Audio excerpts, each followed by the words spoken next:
Hello, my name is Zachary Dyer and I'm a current OMS2 at the Kentucky College of Osteopathic Medicine. And today I will be presenting about the presence and modulation of fatty acid amide hydrolase and monoacylglycerol lipase in bovine ocular tissue. I was working with my mentor, Dr. Matthew Lusenko, on this project. Applicable uses of medical marijuana or cannabis products are very common and increasingly popular for the treatment of chronic disease and illnesses. And while not curative, patients often find great symptom relief from its use. Diseases commonly treated with medical marijuana include ALS, multiple sclerosis, Crohn's disease, Alzheimer's, Lennox-Gastaut syndrome, Dravet syndrome, and most commonly, the nausea and muscle wasting associated with chemotherapy treatment. And this is an active area of research, and we're currently investigating many more potential uses. There are some uses of medical marijuana, though, that actually aren't effective and are no longer applicable. And interestingly, one of the most common and popular uses just might be ineffective. According to the American Academy of Ophthalmology, optic nerve damage is caused by both increased intraocular pressure as well as decreased blood flow. And while use of cannabis may lower the intraocular pressure in a glaucoma patient, the decrease in perfusion would cancel out any benefit of the lower intraocular pressure. One would also be required to consume 18 to 20 milligrams of THC 6 to 8 times a day, every day, in order to get the effect on intraocular pressure needed. This would be a very expensive as well as lifestyle-altering treatment due to the psychoactive nature of the cannabinoid compounds found in medical cannabis. Glaucoma research involving cannabinoids is very common, however, and it's something that we're working on. While cannabis itself isn't effective, the certain cannabinoid compounds are currently being investigated as a viable treatment modality. One compound, JZL-195, is particularly interesting due to its ability to inhibit both FAAH and MAGL.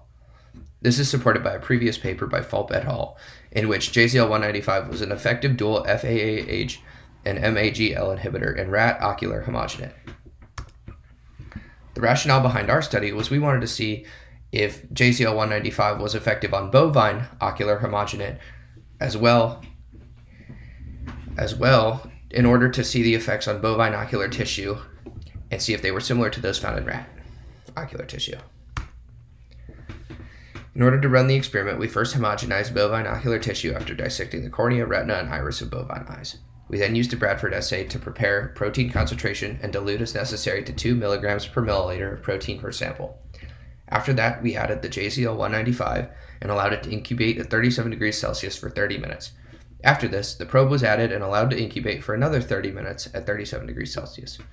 We then ran a Western blot and tagged the proteins with a TAMRA probe and 2 antibodies. The first antibody was mouse anti-TAMRA, and the second one was IgG anti-mouse. Lastly, we ran a fluorescent screening to see levels of protein tagged. Results.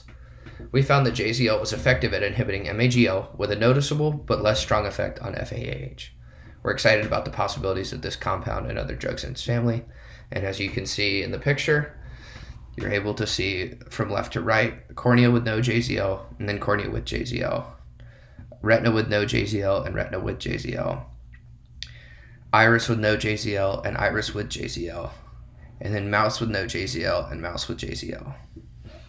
And you can see a diminished effect from the JZL treatment. Controls. We used 3 controls to show that our drug was effective. 2 wells are invisible. That's because there's no probe to fluoresce.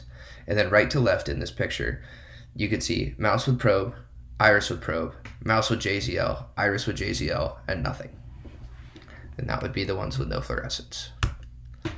Conclusion and implications for further research. We found that JZL-195 is an effective inhibitor of both FAAH and MAGL, with a stronger effect on MAGL.